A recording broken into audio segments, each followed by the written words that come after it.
നമ്മളിപ്പോൾ നിലമേല് കിഷോർ സാറിൻ്റെ വീട്ടിലാണ് നിൽക്കുന്നത്. കിഷോർ സാറ് ഗൾഫിലാണ്. നമ്മൾ ഏപ്രിൽ മാസം 2025 സോളാർ ഇൻസ്റ്റാൾ ചെയ്തത്. 4262 രൂപയായിരുന്നു ബില്ലായത്. ഒരു 5 കിലോവാട്ട് സോളാറാണ് നമ്മൾ ഇൻസ്റ്റാൾ ചെയ്തത്. ഇപ്പോൾ അതിൻ്റെ ഫീഡ്ബാക്ക് എങ്ങനെയാണെന്ന് നമുക്ക് ചോദിക്കാം. ഇപ്പോൾ എങ്ങനെയുണ്ട് നമ്മൾ ഇലക്ട്രിസിറ്റി യൂസ് ചെയ്തപ്പോൾ? ഇപ്പം സോളാർ വെച്ചതിന് ശേഷം ബില്ല് നല്ല കുറവുണ്ട്. ഇപ്പം 4000 നമ്മൾ അടച്ചുകൊണ്ടിരുന്നത് ഇപ്പം 200-250 ഈ കണക്കിനൊക്കെ ബില്ല് വരുന്നുള്ളൂ. പിന്നെ AC എല്ലാം ഇപ്പൊ ധൈര്യമായിട്ട് നമ്മൾ ഇടുന്നുണ്ട്, ഫ്രീ ആയിട്ട് ഇടുന്നുണ്ട്. ഇൻഡക്ഷൻ കുക്കറോ? വർക്ക് ചെയ്യുന്നുണ്ട്.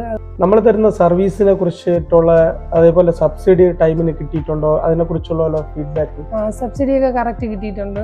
നമ്മൾ വേറുള്ളവരുമായിട്ടൊക്കെ ഇതാകുമ്പോൾ പല കമ്പനികളും താമസിച്ചൊക്കെ കിട്ടിയാൽ നമുക്കൊരു ഇത് കിട്ടിയിട്ടുണ്ട്. പക്ഷെ ഇത് നമുക്ക് കറക്റ്റ് തന്നെ പറഞ്ഞ ഡേറ്റിന് തന്നെ കിട്ടിയിട്ടുണ്ട്.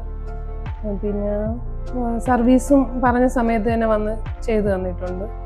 കോൺഫിഡൻസ് ഇന്നോവേഷന് നമ്മളെ കമ്പനിയിൽ നിങ്ങൾ വിളിക്കുമ്പോൾ റെസ്പോൺസും കാര്യങ്ങളൊക്കെ നമ്മൾ അങ്ങോട്ട് വിളിച്ചില്ലെങ്കിൽ കൂടി ഇങ്ങോട്ട് വിളിച്ച് നമ്മളത്തെ കാര്യങ്ങളെല്ലാം തിരക്കുന്നുണ്ട്.